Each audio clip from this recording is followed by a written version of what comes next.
Warning: the following program may contain material not be suitable for all audiences. Listener discretion is advised. The borders of space and time have opened once again, and transmitting from the mountains of West Virginia, it's time once again for Let's Find Out with Diego. The universe is waiting for you. Wake up and remember. On this episode of Let's Find Out, our guest is a national and internationally known writer, author, and authority on the occult and folklore. His career in all fields of the paranormal and the supernatural has spanned over 55 plus years. He is a spiritual research and demonology consultant, a cryptid and UFOlogy investigative researcher. He's also a retired law enforcement officer, an ordained minister, doctor of metaphysics, and a certified paranormal investigator. All this plus more. Please welcome our good friend, Dr. Dennis Carroll.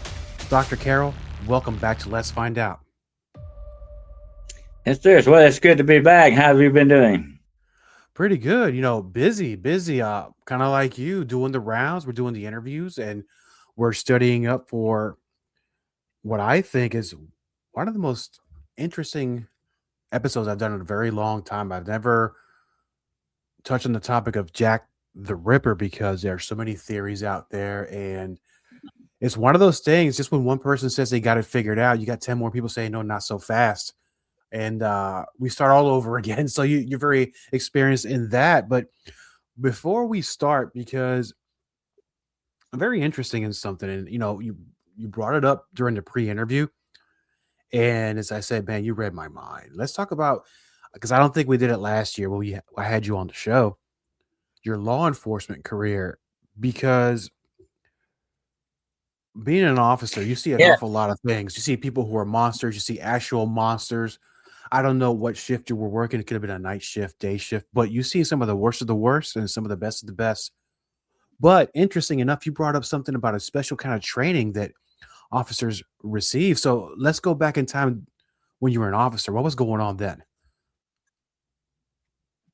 Okay, well, I was a uniform officer and was on the patrol, but I did work a few times with the detectives and all that on other things. But I've always had a fascination with criminology. It is an interesting field in itself. And when I was younger, I remember very well following very closely the Charles Manson case out of California. That was fascinating. And I'm going to mention a little bit more about him later. But criminology is very interesting. And it also often overlaps my other interest in the paranormal, supernatural, and demonology that I've been involved with now well over half a century. And I've even had a couple of cases where it definitely overlapped, but we were required then because there had been a lot of that going on in the early 70s and late 80s and stuff like that of what we term ritualistic murder. And it goes deep into the aspects of the occult and a lot of the covens, and there are different types of covens. I'm going to mention that right quick.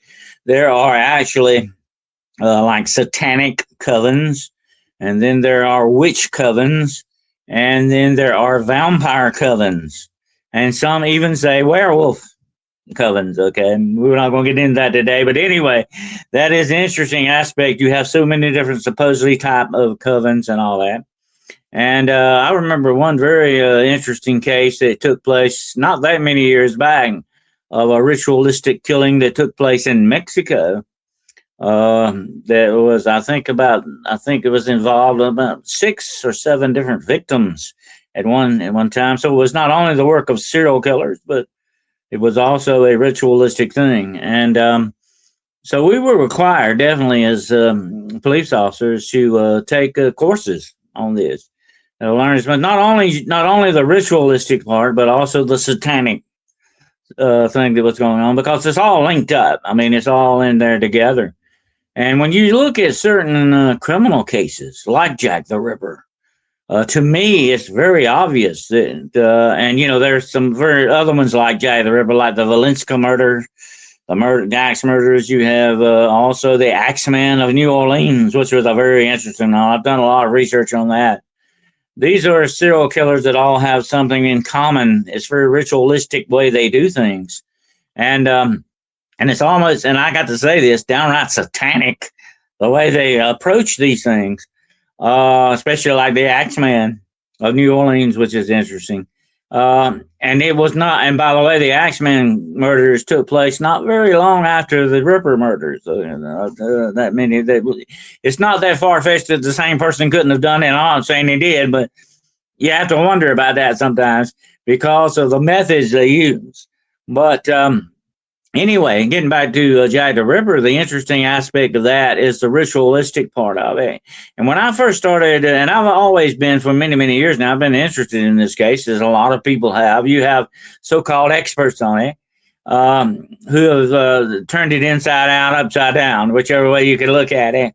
And they all come out with different theories of who it is and all that. I wasn't concerned that much with actually who it was, but what really fascinated me was how it was done. And maybe why it was done. That's the interesting thing. And when you think about, my friend, when you think about serial killers, there's something you need to really, truly consider about these. And I've met a couple of them, not the big names, but they were killers in their own right. You have human evil, okay, in this world. And you see a lot of that today going on, people treating other people very badly. You have a lot of hatred in the world, more so today than we've seen in a long time, and being acted out on the streets. This is human evil. But then you go a step further, you run into what I call inhuman evil. It is a darkness behind the darkness, the shadow behind that darkness of human evil. And when you look into the eyes of these people, there's nothing there. I mean, it's like the cold dead eye of a shark. There's no emotion to it. I talked to one guy one time. It was a case that they had, I was with them when they locked this guy up. What he did was he actually killed his girlfriend, cut her in pieces, put her in a freezer, then went home, took a shower, took a nap. And I asked him later on, I said, why did you do this? Why did you, did you get mad at her for something? Did you get angry? You have something, what happened here? And he said, you know what? I don't know. I really don't know why I did it. But he had no emotion. He didn't feel like there was no guilt there at all in that statement. And that's where the darkness aspect might come into play. Let me ask you this, my friend. When we're talking about ritual killings, we're talking about the occult here in the United States. I agree with you in the fact that even like 60s, 70s, and 80s were kind of like the, I'm going to say the peak of it, but you hear about it more then. Not so much in today's time. Would we, I'm going to reframe the question. Because that was the days of satanic panic. Remember that? Satanic panic? Right. Yes, the music scene in movies. So it seemed like a lot of the kind of things was always attributed to every other country but the United States. But it did happen here. Would we be surprised how much of that's been going on here? Absolutely. But on a lower scale and a more localized thing. It wasn't, some very big sensational thing. A lot of this took place, and that's the interesting thing about law enforcement back in those days. It's more connected now, I came in on the end of that. You've got a lot of agencies correlating together now more than they ever did before. But once upon a time, it was very localized, especially in the 70s and 80s. Okay. It was more or less, it was right after 9/11 and all that, that happened, 9/11 and all. So, to me, it's a whole different ballgame now with law enforcement.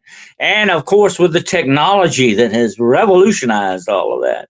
And even AI now is beginning to get deep into AI now. You can feed into AI, and it will recreate faces that are amazing, And I would like to see somebody who knows how to do it That's not me. I'm not that familiar with AI that much.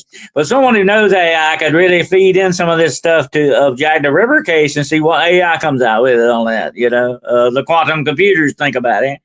But you might see something. But when you look at the case, those patterns jump out at you. That's the way that I was taught, and I was taught myself over the years. When you go into deep investigative research, you look for the correlation, you look for connection, you look for patterns. That's what you look for, because that points you to clues. And when you look at murders like the Ripper murders, you see a pattern that begins to form. And there's a reason why it's doing that. You have to understand there's some human ingenuity behind that's doing it that way. And that's the thing that happens with ritual murders. Now having knowing a lot about demonology and all that, I understand that in these cults and a lot of these things they do a lot of these dark, evil things to acquire power from their demonic sources that they want to. And that's what a ritual is all about. Ritual, sort of what you do, horrific things that you do to get a certain amount of power and cooperation from the darkness that's in this world. Now, there's two kind of darknesses, and we got to consider whether you're a moral person or religious person or whatever.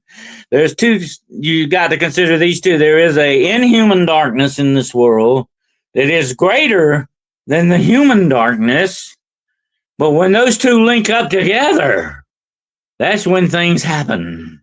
And that's what rituals are for, supposedly. To form that link. And you said it perfectly, because now let's go back in time to the late 1800s, which is where they say this case took place. I'm one of the mind, and like I said earlier, I admit I'm not an expert, but the first things I thought about, the more and more I heard about this, I thought of either maybe one person could be doing this, a copycat, or a cult. It could be different people committing the same crimes the same ways in a ritualistic type pattern. And let me add this, because the last time I actually kept up with this is long before I was married. I was dating this nice lady a long time ago, and she was really into an author called Patricia Cornwell.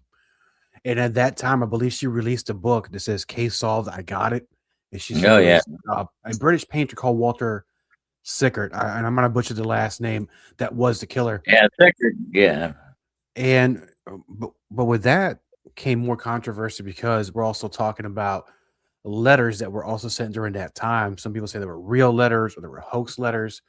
We will never know, but it was easier back then to get away with crimes, I believe. But it's, as you said, the type of crime and the way it was set up, the ritualistic way these women were murdered. In your opinion, do you think it possible that it was just one person, or could it have been multiple? There are two avenues of thought on that. That it could have been one man, or he could have had an accomplice. Okay. Because some of these women before the murders were seen with more than one man. And there were, I think there was one instance, it might have been Catherine Endowes, that was seen with two men at the same time, at the same time. But that was many hours before she was actually murdered. So there could have been, another interaction after that. Now, let me lay this out for you. We're talking about Victorian London here, in the Whitechapel district, which was very notorious, along with the Spitalfields. You can go there today. It is a completely different world, okay, than what it was then in the late 18th. As a matter of fact, my only link to Jack the Ripper is that my grandmother was a little baby when he was going around doing this, okay. And it's not been that long ago, but things have really changed in that respect.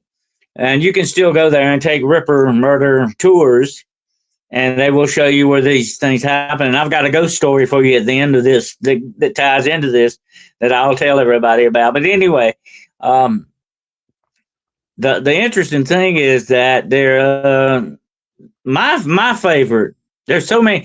It's like the movie Casablanca. You gotta round up the usual suspects here, and you've got a lot of suspects, and like Sickert, and even the author Lewis Carroll was thought at one time, who was thought to be a suspect because he was into anagrams and he had an unusual fondness for children and all that. So but they was ruled out very quickly, I think. But and then there's the thought that the Ripper could have been a woman, because there was a woman that was very suspect. I can't remember her name, but she actually, and this is how savagely she killed somebody. And this is in the same district now. Okay.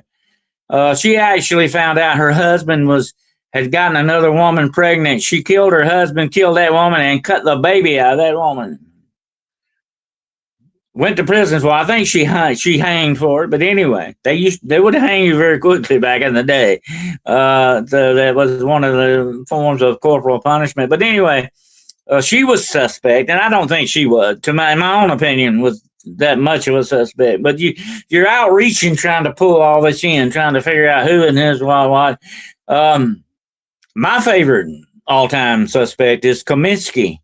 I think his name was Aaron Kaminsky. He was a Jewish, Polish Jewish fellow who was, by the way, a butcher.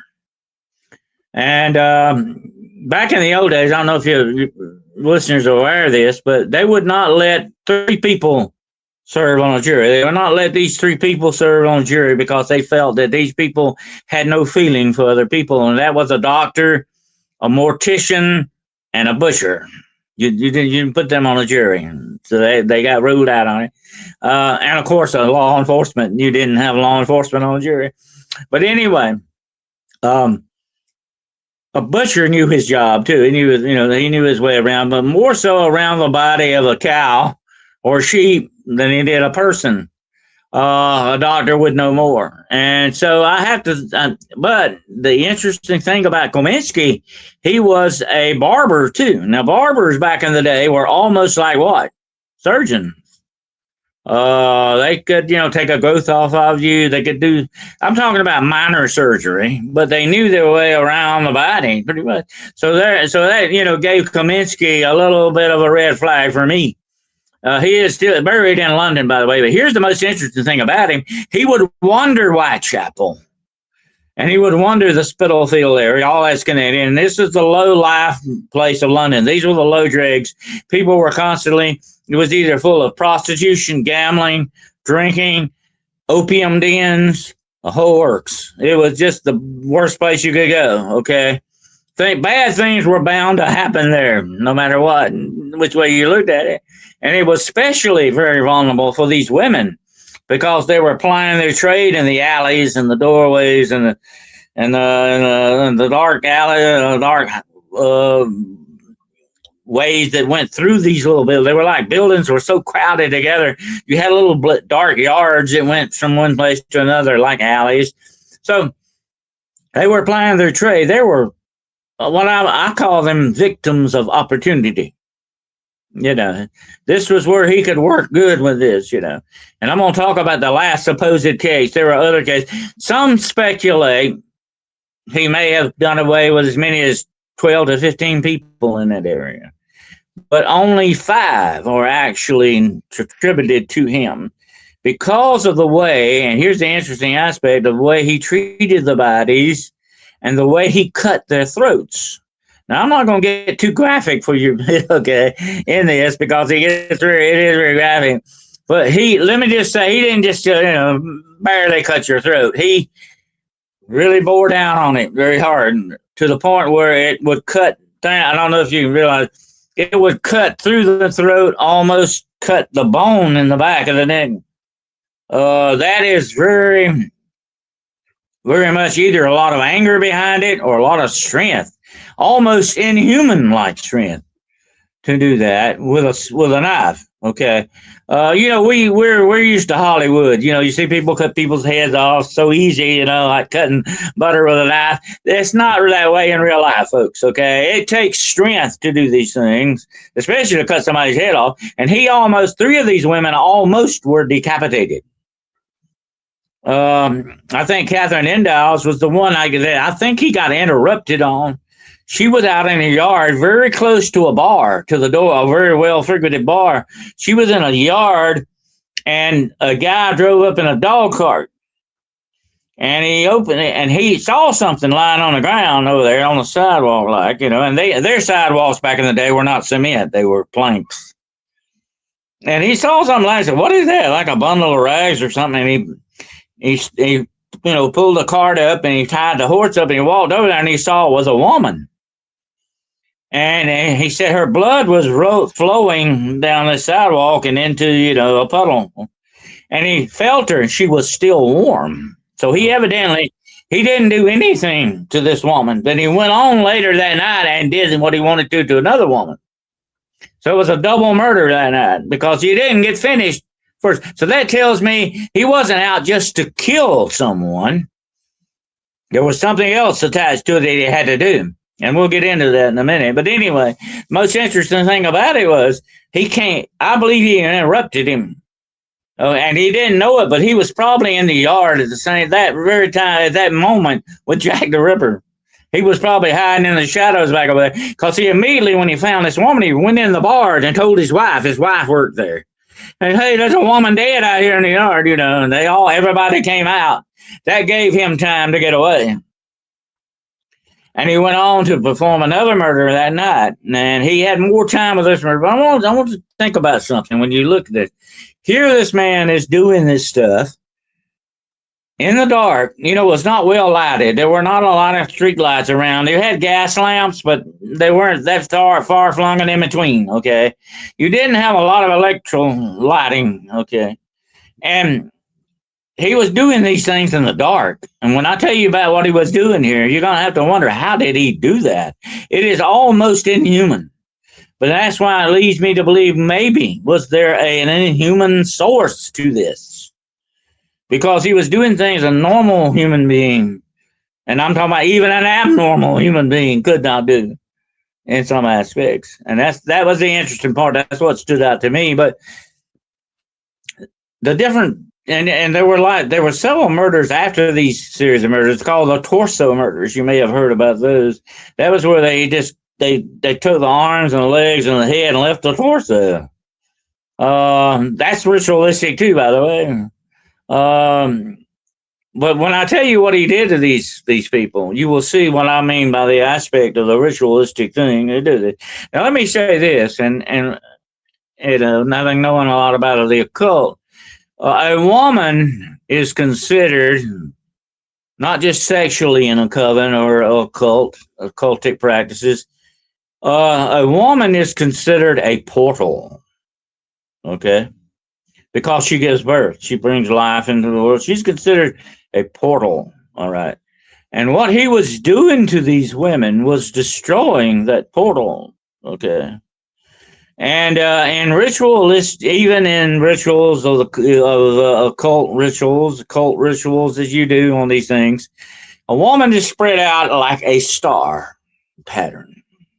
Got the head, the arms, the legs, and she's completely spread eagle. And it looks like it forms a star pattern. Okay. This is done usually on an altar. And having seen actual real black mass, okay, I can tell you about some of this stuff.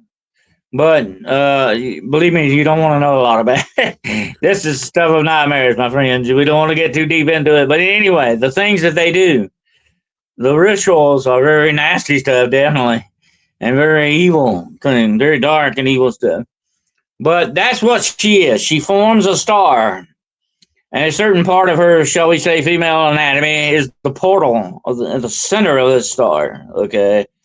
And that's where the ritualistic part of this comes in at. This is the way they would find, now here's the interesting part, this is the way they would find these women spread out like that. And he would either cut their vagina out or he would cut their uterus out. He would take the piece of the kidney out. Supposedly he sent a piece of I forget which one's kidney to the newspaper office with a letter and said, this is a part of the kidney. I ate the other half and it was delicious. And also a part of the earlobe that actually came from the victim. So we know without doubt that was probably a real Ripper letter. The other ones are suspect, like the Dear Boss letter and From Hell, which is that famous movie was made about. That's where he got his title. there is one absolute letter we could say probably pretty sure that he did write it. Okay. The other ones may have been planted just to get newspaper circulation going. That's suspect on that. But anyway, that's another part of the ritualistic killings and murders. They actually devour part of the person. Okay. This is getting a lot of primitive tribes believe this, that if you eat a part of your victim, you take upon yourself some of their power, their life power. Okay, that's what that's all about. I'm not going to get deep into that for you, but anyway, that's where that's going at. That's psychologically what's going on here with that.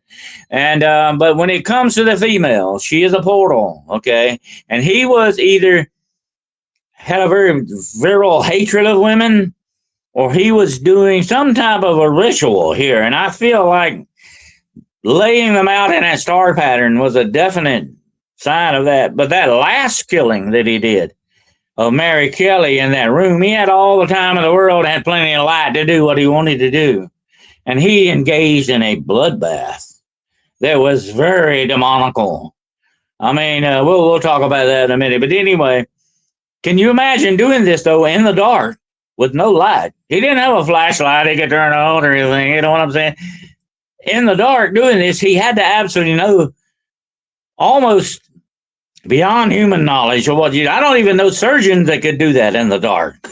Right. And let me ask you this. I'm really sorry to interrupt. Let's go into the part of the ritual killing part and the way they were laid out, the way he did the murders.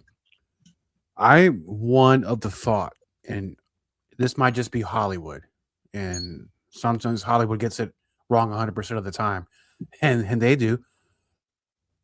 When there's a ritualistic killing, and I'm talking about females, and I don't want to upset the ladies out there, so I'm going to be very careful what I have to say. Normally, it is assumed that if a sacrifice is going to be performed, it would have to be a virgin. Okay. That is usually children that are that's where you get that at. They have, if a female child is a virgin, and they will actually rape and kill the child before they actually do that. What it is a taking away of innocence, and then it is desecrating, and then it is murder. It is following a certain pattern doing that. But this is done, unfortunately, and that's a very dark aspect of a lot of this stuff, that there are child sacrifices for this kind of thing. And that's where the virgin thing, it's never usually what we would call, it'd be more adolescent than, older, a woman. But now a murder ritual like that doesn't matter whether they're virgin or not. What you're doing is taking life. That's the main thing. And you're opening this portal. That's what he was doing to these women. He was opening like a portal, okay? But he was desecrating that portal while he was opening it. He would leave them open body-wise, okay? That's part of a ritual. When you open a human being in sacrificial ritual, that's what you usually do, especially if it's a woman. A lot of men are not ritually murdered this way. Mostly women are, but men can be done this way too. But I'm just saying mostly women because they represent a portal. Okay. That's what they're all about. The man, if a man is sacrificed or a male child is sacrificed, they will desecrate them too. They can, they will rape and desecrate them too and do what they want to, just like they do a female. But there's a different ritual with a man than it is in some ways with a woman because of this, okay? Because she's a female, unfortunately. But the interesting thing about this is there's supposed to be a very demonic dynamic to this. This is what in dark witchcraft and in Satanism, in order for you to climb the ladder to obtain power that you want, and that's just to obtain different types of power over other people's minds, or what we call the power of glamour, which is not glamour, but putting makeup on, okay? This is another kind of glamour that actually messes with people's minds and gets them to see what you want them to see. Vampires are supposed to be able to do this as well. You acquire different powers. You can have the power of invisibility. You can have the power of shape-shifting.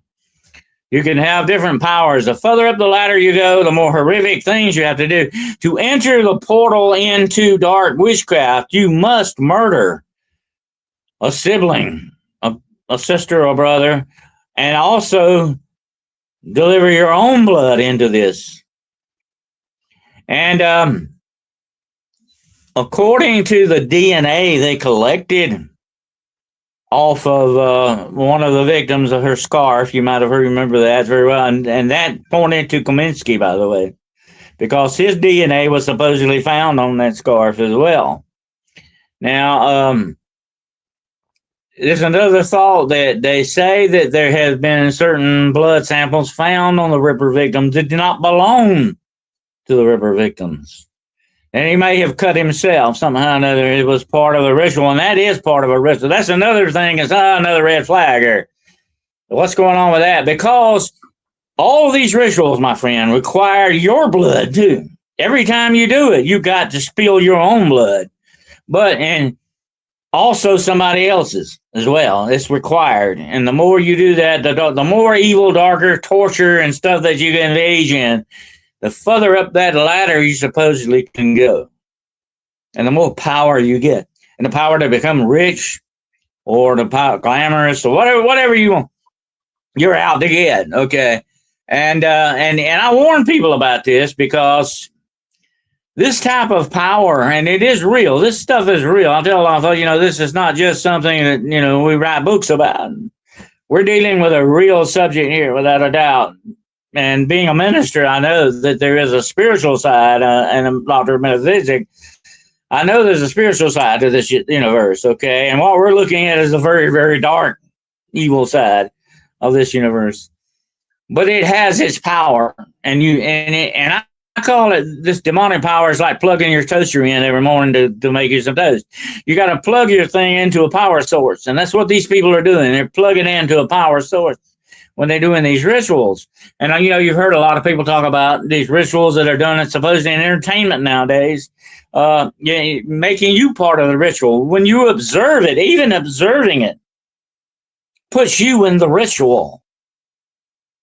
The ritual uses you just by even watching. That's why I warn people about these things. Even on TikTok, you got this stuff going on. You better be careful what you let in the portals of your mind and your soul and all this stuff, because whatever dark spiritual stuff is out there, it can affect you spiritually without you even knowing it sometimes. And that's the interesting aspect of it. But I'll leave that for another show sometime. But anyway, the interesting thing is when you do these rituals, you're getting something back out of it.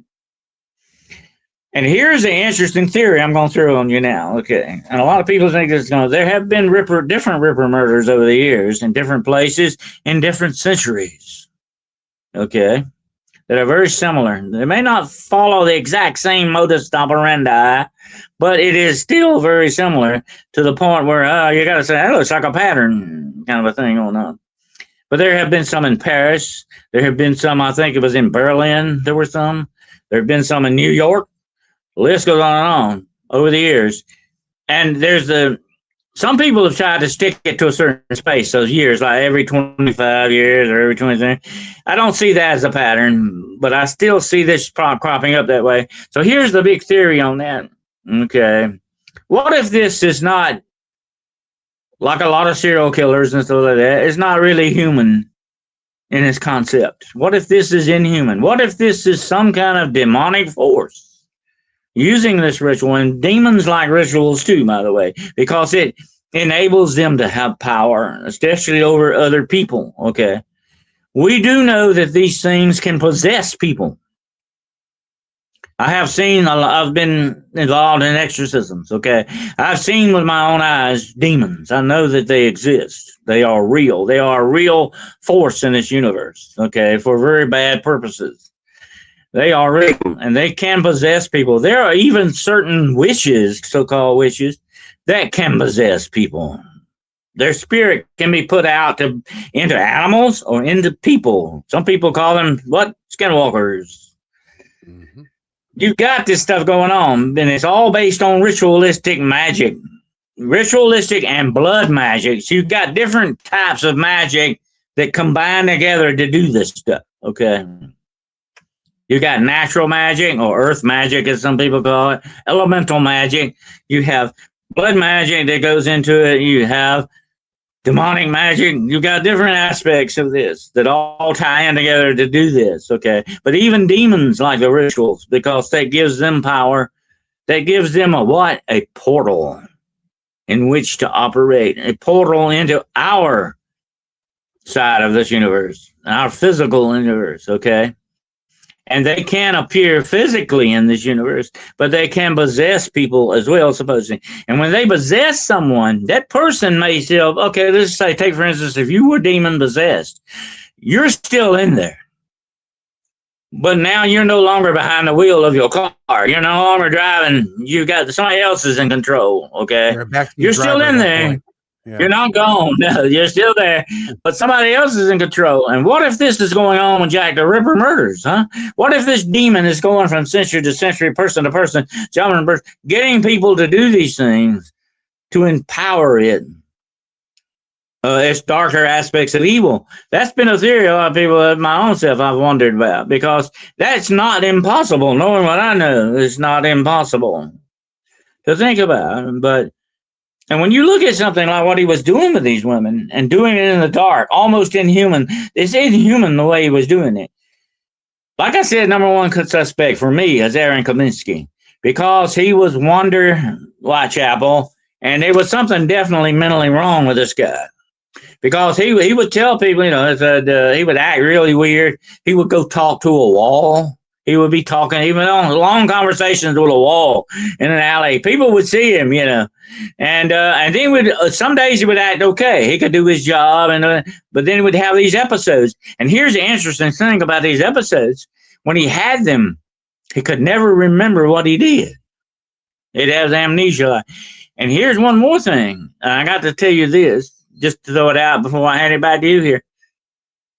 The interesting thing is, the demonic loves mental illness. It can work with it. It can get behind it and use it very much. And I've seen it happen many times. And that was a prime candidate for me right there, was Kaminsky. And you just reminded me of a conversation I had with somebody the other day about demons or evil spirits capitalizing on people who are having mental issues or some sort of I don't want to use the technical terms because I'm no doctor, but I know they take advantage of people like that and get them to do terrible things, not only to others but to themselves. And touching back with something that you said, we're talking about every so often. You mentioned something about we're gonna look at 20 years, let's just say, kind of like the Halley's Comet. Every 75 years, a spirit of some sort requires someone to do something for them in order for them to gain power. Because I look at it like this: the demon eventually gets hungry and it wants to eat again, whatever that is. What, in your opinion, what is there something atmospheric about this? Is there a portal that opens every once in a while? Are we the cycles, the stars? What is it about this force that's almost on a timer, and these killings almost seem to mirror each other? That's a good theory about that, because a lot of witchcraft, and I'm talking about dark witchcraft. Now, I want to stipulate something here. Witchcraft is not a religious belief, okay? It is a profession, okay? A lot of people get that mixed up. They think that's a religion. No, witchcraft's not a religion. Anybody can practice it. You can be a Catholic and practice witchcraft, okay? No, it's a profession. Now, there is a religion attached to it, which is, paganistic, religion, but it's not that. But anyway, it is, a lot of it is tied into celestial mechanics, if you want to call it that. A lot of astrology and astronomy go into that. But there's been a lot of speculation over the years at certain times of the solar eclipses and lunar eclipses and all these other things. That things certainly doesn't happen, but I don't think it's tied directly, completely to the celestial objects like planets and all that stuff, the alignments and stuff. There may be some, that there is some ritualistic stuff that is tied to that. There are certain rituals that have to be done under certain circumstances to make them that. That is a definite tie into that. But as for Jack the Ripper and the demon that I think that maybe is doing this, I don't think it's tied to that certain aspect of it. It could be. It depending on what kind. I would love to tag and know exactly what kind of a ritual is being performed here and why is it being performed. But he was desecrating these bodies because he would, cut the pieces and parts out. Especially the portal that makes her a woman, the aspect portal part of this, he was attacking that. And that's why women become high priestesses in these. They are revered as the portal that these spirits can work through. I have actually attended voodoo ceremonies, the real thing, not the tourist thing, but the real thing. And I have seen them let demon spirits enter them. They open themselves up to this. And most of the time, it's women that it does this with, because a woman is the portal that they're seeking entrance into this world through. That's why most mediums are women. Okay, a lot of men are, though. I'm not throwing out on the guys here. But it's very prevalent that women do this more than men. That's just the way it goes. And, of course, we know back through time and history that, the priests of Diana and Hecate and all this, they were all women. It was the portal thing because they have a mystical part in life and the universe to fulfill, and that's, I think, a reason why they seek this out. But getting back to the demon aspect of it, demons, I don't think it doesn't matter to them what time of the day it is or what planets are in motion, whatever they want to do. And if this guy is a bloodthirsty demon, I think the only pattern you can attach to that is that in certain times of the history, when hatred is more prevalent, when there's war going on, when there's some upheaval in society going on, I think the demonic increases in power, definitely, without a doubt. And there's more is done, more darkness. The darker the world becomes, the more prevalent they become. And a lot of these Ripper murders took place during wars. At that time, I think the Boer War was going on when this happened in Whitechapel, or right before the Boer War, somewhere in that area. I'm not that big on that history, but it was something like that. So you had different, there's always a war going on, by the way, anyway, somewhere, most of the time.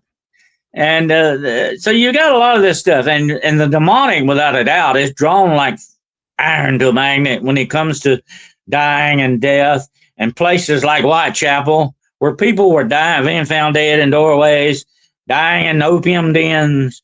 I mean, it was a dark spiritual place. No wonder he was drawn to that. That's where they are. They go to places of the dead and dark spiritual areas and battlefields and mental hospitals and all this other stuff. I did a show one time not long ago on the America Channel with the Ghost Asylum crew. I don't know if you remember that show, but they went to a mental hospital, and I told them, I said, hey, you're going to get attacked big time there, because that's a very demonic draw there, and sure enough, that's what happened there. And I advised them what to do to, guard themselves against that. But this is the places that they frequent. I worked at a hospital for many, many years. That was one of the most haunted places I ever was around. So that's what you will find there. And I have a lot of people, over the years tell me, the ghost hunters, and I've done a lot of that in the past. Oh, let's all go to the graveyard and find some ghosts. I said, the only thing you're going to find there are demons. That's where they hang out. That's their hangout. But getting back to Jack the Ripper, the interesting aspect of this, if this is what's happening with this whole case and all the connections to it, whoever done that, I'm going to say this has sort of an inhuman authorization going on here in order to do what he was doing. Okay. And like we said about serial killers, like Bundy and all the rest of them, they have that association with this great darkness in the world, that other inhuman darkness. And I think it activates, emboldens, and makes more powerful the human darkness that's in all of us. Okay. There's an old saying that inside everybody lurks a murderer. Under the right circumstances, they can get out. That animal in us is always waiting to get out if we're not careful. And when you have another outside darkness that hooks up with that, things are going to happen. Bad things are going to happen. But some people don't need that, like Hitler. He probably didn't need that. But if there was anybody ever that was demonically possessed, that man definitely was. But here's the weird thing about demonic possession. I've studied for many, many years, and a lot of cases of demonology, deep into demonology. And it's a fascinating subject. It affects us all in one way or another, whether we realize it or not. There are certain levels of possession. There's one I called UDDI, under direct demonic influence. I didn't say possession, influence. You can have this and not know it. I think this happens with a lot of people that go in places, shoot places up, kill people indiscriminately. And then later on, like that guy I told you about before the show, I don't know why I did that, I don't know why I did that. There's a lot of people that you hear that time after time after time. I don't know why I did that. Because maybe you didn't. Maybe, you were part of it, but there was something behind you, motivating you to do that, and you didn't want to. Here's the thing about the demons, my friend. We got to understand. Spiritually, no demon can kill you. Let me repeat that again for you. You cannot be killed by a demon. Murdered by a demon. Let's put it that way. You cannot be murdered by a demon. I think there is a spiritual law, a line drawn in the sand that tells these demonic forces, you can't cross that line. You can't kill people, but they get around that like lawyers in a courtroom. And I've seen a lot of lawyers in work. You can get around that by having people do it for you. So you're not guilty, you're getting the people. That's where possession and influence, oppression comes in, and obsession. Obsession is a demonical thing too, by the way. You see somebody, a man or woman, you love, I gotta have that person. All of a sudden you become obsessed with something like that, whether it's a person or gambling or whatever your forte is. It gets a hold of you. It grabs your soul and does these things to you. And I think it wouldn't even start with murder, especially on something like Jack the Ripper, somebody like that. And like I said, there have been a series of these, and you have to begin to wonder, what's going on in the background on this, And by the way, the Ripper, about 3 years after the Ripper murders stopped, Kominsky died. But up until that time, right directly after the Ripper murders, he was institutionalized, and they stopped. That's very interesting. Now, do you think that law enforcement back then maybe purposely protected this person or a series of people with these killings, or did they really not know? I think what was going on, I think higher up in Scotland Yard, and Scotland Yard was supposed to be the premier law enforcement agency in the world at that time, Only was, I think, New York. And they were very inept in some of this stuff. There was a clue written on a wall in the alley, and he had him wash it off. And he mentioned something about Jews, but it was spelled wrong and all this stuff on purpose. You could tell this whoever wrote that knew what they were doing. Why did he get them to do that? Aberline was very strange about it. He was the one that was in charge of the whole thing. Was very strange. I believe, and I think I know what Aberline's motivation was. I think that he believed that Prince Clarence, the grandson of Queen Victoria, was the culprit. I think he suspicioned, whether he was or not, I think he believed he was. And he thought he was doing the crown a favor by covering some of this stuff up. That's a possibility, He could have thought he was doing the right thing by messing around with stuff he shouldn't have been. But he did it. This Clarence, this Duke Clarence, I think it was the Duke. He was a very interesting suspect because he had gonorrhea, and gonorrhea and syphilis eventually messes with your mind. And he was known to frequent prostitutes, and that was, of course, the perfect place to find them, Whitechapel.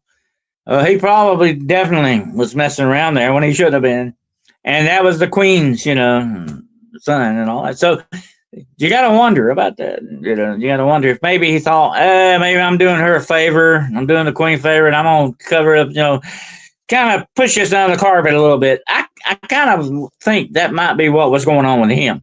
But as for the rest of them, they were very inept. And I'm very surprised at how they did. Of course, law enforcement was not that good in that day anyway.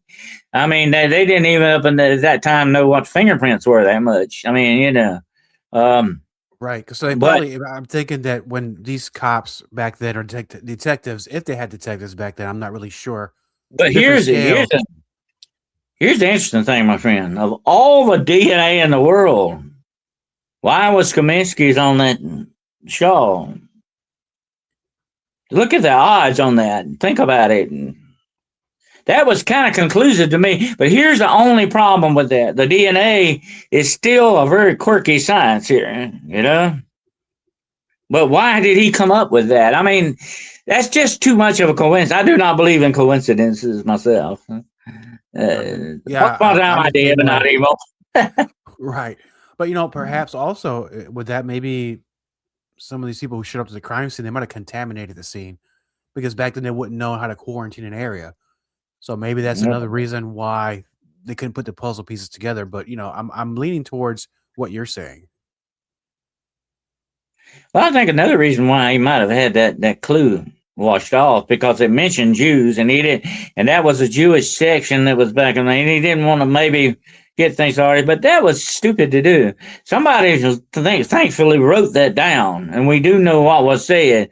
But there could have been some very, interesting clues in the very way it was written. I would have loved to have seen it, and I could see that if it was, maybe something there with that was stupid. And that was very inept. And that was very surprising with Scotland Yard to me, for them to do that. And it was almost, I'm just going to say, downright, convenient. You know what I mean? Maybe convenient. But I think we know the purpose. Let me liken this to something in current times. And I'm not going to say names because I don't need people knocking on my door. So you had this big thing that came out of the guy who killed himself in prison but didn't kill himself in prison. And there's these files. He had a certain island where many people used to visit, right? And the information has been slow to nothing to trickle out with these files. Because maybe, I don't know who, if they release the information. We got to remember in this world there's a lot of darkness going on and human and inhuman, okay? And it's all together like that. And there are men out there who will definitely, the darkness has one precept. It must operate a lot of times in darkness. It has to operate in secrecy. And if you threaten that secrecy, you're in bad trouble, okay? I have actually been in areas where I said, hey, something, is going on here. I don't want to hang around. I could tell I was being watched. I said, hey, you don't want to hang around these places because they guard these places. They guard their secrecy well. Just like the Klan, the Ku Klux Klan. Why did they wear hoods? Okay. They didn't want their identities known. And look at Skull and Bones and some of these other organizations that are, tied directly into presidents. These people are hiding something and they're guarding things. Their very reputations are online here. Their very dynasties that they have. And when you come to somebody like this guy that supposedly hanged himself in there, you got to wonder about that, how conveniently the camera went off and how some convenient things happen. And you got to say, that's that old saying, where there's smoke, there's definitely some fire burning somewhere. And there were certain very powerful people that were involved in this. That's when you got to be very careful. at what you're looking at, because power, that's what I was going to say about this darkness, demonic or human or both. And when they both get together, it's even worse. Okay. The one thing about this is it is the most addictive thing on this planet. Forget heroin, forget fentanyl. This dark power addicts you more than anything else. And you will do anything, no matter what it is, to retain that power under any circumstances. Yeah, and this is we're on the same train tracks here, because I was gonna also say that nobody wants to release this information because it would upset the power structure. And who knows who or what industry would collapse if this information were to come out. Yeah. Or what people would be exposed. And I think the power that this guy had was he knew too much. You know what I'm saying? He could do what, if I were going to be a very powerful person, I would get knowledge of all the people around me. I'd buddy up with you, be friends with you, know your secrets, find out your weaknesses, and then I would exploit them if I wanted power over you. And that's what was going on with this guy. I believe that was his number one motive, why he was buddying it with everybody. He wasn't a friendly, he was all about himself, okay? He wasn't concerned about anybody else. But I think his motivation was absolutely to blackmail people, without doubt, and then get something on them. And say, I know something about you, because I think he tried it with some of, we know certain people he tried it with. It didn't work. But he did that. And I think that was the motivation behind that guy. And that would have been the motivation to take him out. Yeah.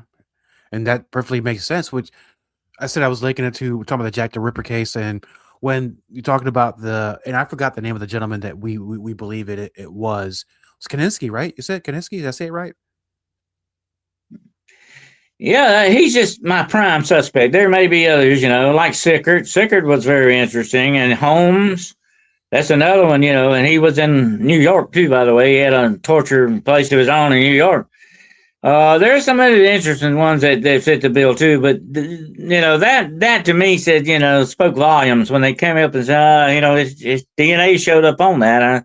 He could have been a client of hers, though. That's the interesting aspect. If he was a client, maybe he left some DNA. Okay, that's just the way that goes. They were plying their trade in doorways and alleys and all that way. So, but it's interesting, though. It's interesting. And he had already had a reputation in Whitechapel, and people were kind of scared of him. There he is again, messing around, talking, having conversations with walls and light posts.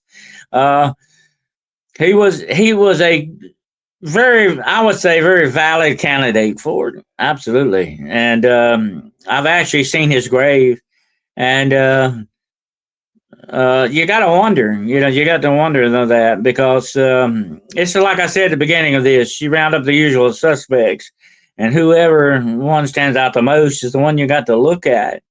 But if there was an inhuman power behind this, if it was tied into it, and by the way, Kaminsky, as far as I can know, what I could find out about him, and records are not very good, was not, as far as I could tell, I can't say 100% sure, but was not involved in things like, I don't think, a coven or cult. It's a possibility. But what if he, having a mental illness, you're kind of subject to these things too. So I'm not saying everybody is, okay? But some people will sort of open doorways for this. That's the thing about the demonic. You've got to open the doorway to them. They just can't come in for any reason. You have to open the doorway some way spiritually in your life to allow these things in. And I think Kaminsky also had a alcohol problem. So the doors were there, definitely, for this to happen. So you have to wonder. But, and it's like, I mentioned Charles Manson. The Manson case was very interesting. As far as we know, Manson never actually physically killed anyone. Think about that. Well, he's the biggest serial killer in the world, but he never killed anybody. But he did say he didn't. He admitted to killing some people. We can't prove it, though. Okay. But he actually had people go. He had a demonic influence about him. He could get people to do it for him. Okay. And that's the way demons work. Okay. They absolutely do that. And I will always remember what he said before they took him off to begin serving his lifelong. They were going to execute him, but that law changed while he was there, so they put him away for life. But he had said something very interesting when they were taking him out of the courtroom. He turned back to the DA and he said, "You know what? You may lock me up for the rest of my life, but my spirit will walk your streets every night." And possibility that was not just him talking. It was something else. Absolutely. I believe it. Knowing what I know, that was somebody else talking there, but talking to him. And we got to remember, like I mentioned earlier, the UDDI, under direct demonic influence, is very subtle in how it works. You can have this influence around you by certain ways, things that you do, certain lifestyle you have.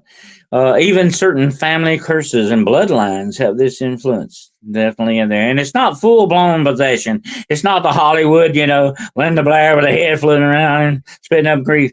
It's not that, okay? I've seen real demonic possession, and it doesn't go that dramatic, folks, okay?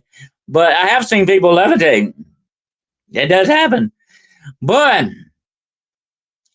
there can be a degree of it that can be so subtle that you'll not know it until it activates you. It's like being a sleeper cell. Remember the old stories about sleeper spies that Yes. they call them on the phone and they give them a word and suddenly that's it, And that's kind of like what I'm talking about here, but it's already in you, sitting there waiting for something, certain circumstances to take place or certain actions that take place. You got a problem. Definitely got a problem, a demonic problem going on. But usually, and I have a lot of people ask me this question over here. They said, "Dr. Carroll, can I be possessed? Can I be walking down the street and bam, I get possessed?" I said, "No, it don't work it doesn't work that way. Actually, you're giving more power to the devil than God has, okay? It doesn't work that way. You got to open the doors spiritually, and you do that with addiction. You do it by certain lifestyles. You can do it and a lot of drug use and witchcraft, by the way, is connected with this. You open the doorways, you lower the barriers, and they can come in. These things can come in, and it's certain things you do or certain obsessions that you have, certain people that you hang out with. It just depends, So we got to be very, very careful with the doors in our lives and the doorways and what we allow in them. I even tell people you don't even want to be touched by certain people. I've had a lot of that, talk about that. I think we have a spiritual barrier like around us. Even animals have it. There's sort of a safeguard. And once you let something inside there, you're open season duck, okay? I mean, it can get you. So we have to be very, very careful. And if there is something like that out there in the world, it would not surprise me without it. I don't see how there couldn't be something like this Jack the Ripper spirit. That's the only name I can give it. That's going from place to place, doing these things, motivating Ted Bundy or John Wayne Gacy or Ed Gein or whatever the situation is. We need to be very wary of that. And of the people around us. If people start acting strange, we need to investigate that. We need to find out what's going on with that person, okay? Especially if they have some mental problems. Now, mental problems are just like any other sickness. You can have a bad knee or a bad back, or you can have a mental problem. I mean, that's no problem with that. But these people are open season for that because the demonic loves that. They can work with it. It's something they can work with. It's like clay, They can work with it, and they will go for it. I'm going to tell you the one thing about demons that I've learned over the years, and I've met a lot more than I care to meet, okay? But I will tell you this about demons. They are opportunists. All they want is an opportunity, and they will never pass one up. No, and it's one of those things with demons that it scares me because it seems that with the rise of popularity of paranormal and supernatural television shows, and you see them all come and go. but there are a lot of them out there that are actually their purpose is to actually conjure up these things. That's a very dangerous game. Well, I've thought that. I've had a lot of people come to me over the years, especially young people. Oh, tell me more about demons, demons. I want to know more about. I said, look, you're taking this the wrong way. Mm-hmm. You need to approach it scholarly. You can do that, but you don't want to be obsessed with this. You don't want. It almost empowers them when you do that. That's why in demonology, there's number one rule of demonology: we do not speak the names of demons. Okay, that gets their attention. There's an old saying, speak of the devil and he will appear. Yeah, because I mean, if you call somebody by name, they're say, "Hey, who's calling? Let me see who this is." And I don't make light of that, but it's a very dangerous game I've seen out there. And I've seen them also on some of these groups on YouTube. And I don't quite agree with some of their tactics, but who am I to say? I'm not out there doing it, but they should be very, very careful.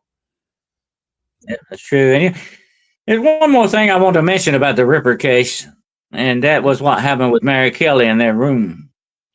He completely obliterated her body in that room. There was blood on the walls. There was not a whole lot left of Mary Kelly because he had plenty of time to do what he wanted to. And he had light and all that. I mean, it was very interesting.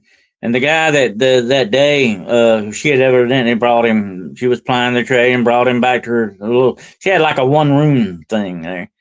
And the next day, she was owed the rent, and he went to her house to get the rent, And he knocked on the door, nobody came to the door, and said there was a window there, one window. And the window pane, of course, was broken out, and there was like a curtain hanging over. And he kind of just pulled the curtain aside and looked in the room. And when he did, he went screaming down the alleyway and got somebody back because that room was a bloodbath. Now, let me tell you the one thing I come away with that last, so-called last victim of the Ripper was the very aspect of that murder was downright demonic. A human might enjoy himself a while, get tired, and leave.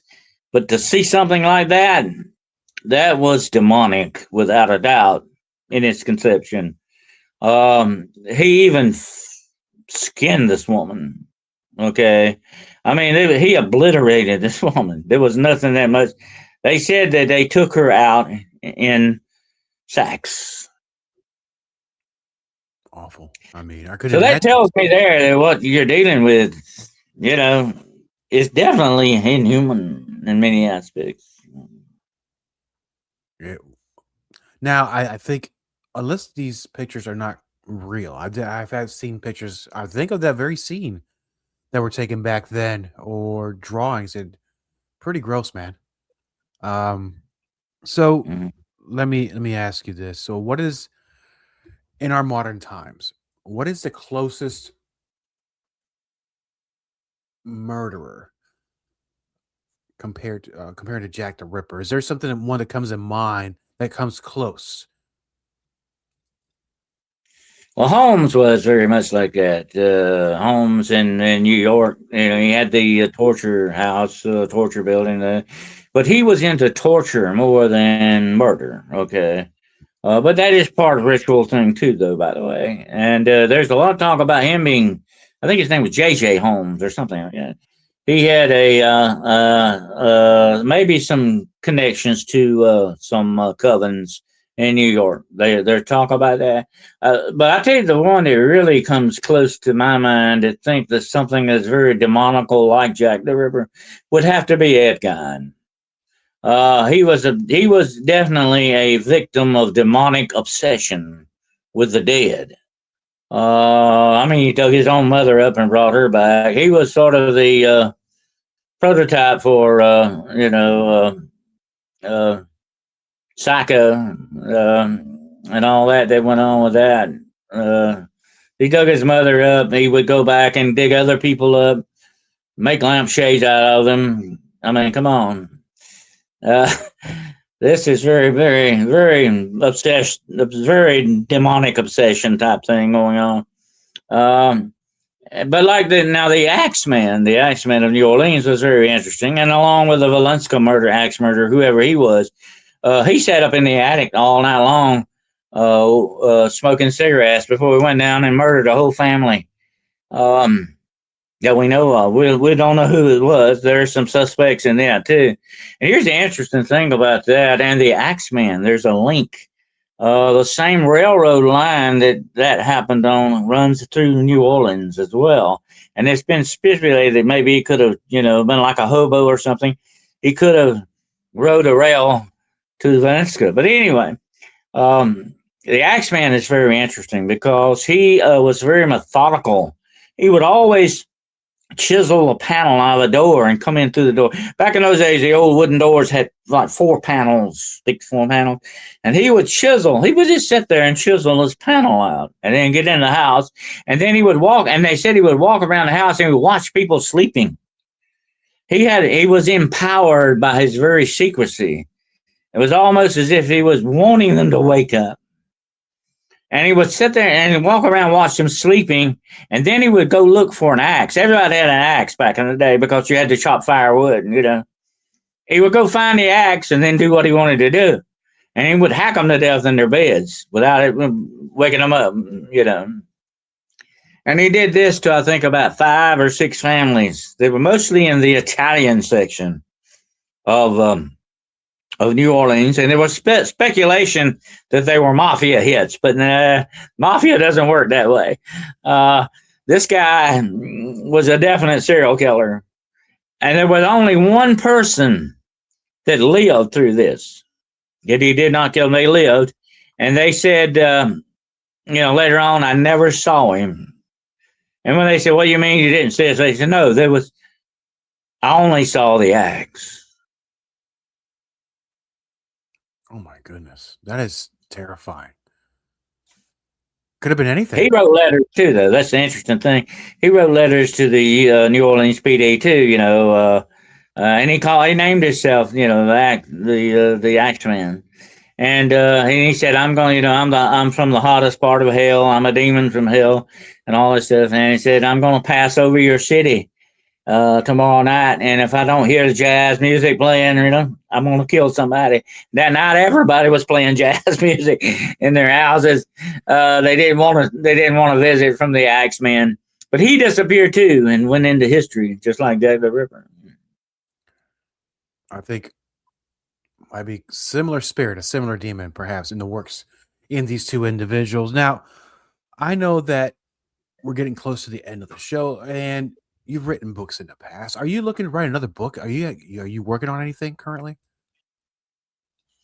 Yeah, I'm working on the next one called, the name of it is Cryptidology, Hunting Monsters and Things of Nightmare. I've, very interested in the cryptid part of the paranormal world, and now the cryptid and the paranormal has sort of combined together. That's why I came up with the term paracryptidology. You're looking for things like skinwalkers, witches, and all these other things as part of the cryptid, so-called cryptid. Cryptidology, once upon a time, was mostly unknown animals or mythical type monster things. But like I said, I'm going to have on the back of the book a blurb that says, when you were a child, you believe in monsters, and then you grow up to find out that they really are real. And sometimes they are us. 100% accurate. And I know you're also busy with your YouTube channel and your vodcast as well. And for the listeners... my YouTube channel is Hunting the Shadows. And I do a couple of podcasts a week. I do one show, of course, called Hunting the Shadows. And the other show is on Friday nights. It's called Paranormal Point of View. We talk about books, stuff like that. And also, I'm busy with my website. I have a website, DennisWCarroll.com. And I also do a lot of paranormal consultation. I have a lot of people call me with their problems. I've, done a lot of demonology stuff all over the world. And people call me with their problems or just, to ask questions or whatever. So I'm available through the website if anybody wants to contact me. It's DennisWCarroll.com. And I've got, several books for sale on Amazon and Barnes and Noble. You can look up the author, Dennis W. Carroll. I had to put the W in there. There's another Dennis Carroll, He's a football player in Australia. I don't play football. Of course. And for those out there, I will put the links on the show description once the episode is released. And Dr. Carroll, it's been a pleasure having you on. It's always a learning experience. And if you don't mind, I know you're very busy, man. I'd like to bring you back later this year because I think that Oh, sure. I'm thinking of a subject, and I'll surprise you. I'll get a hold of you and say, hey, let's bring you for this subject, and I know it's going to be another learning experience. So thank you so much for being on the show, and I'll see you later this year. Copyright Diego the Podcaster. All content for Let's Find Out is the property of Diego the Podcaster and is served directly from our servers with no modification, redirects, or rehosting. All celebrity impersonators are paid performers. The impersonated celebrities do not endorse or promote any views or opinions expressed by our guests, Diego the Podcaster, or Let's Find Out. The information shared on Let's Find Out with Diego is provided on an as-is basis, with no guarantees of completeness, accuracy, usefulness, or timeliness.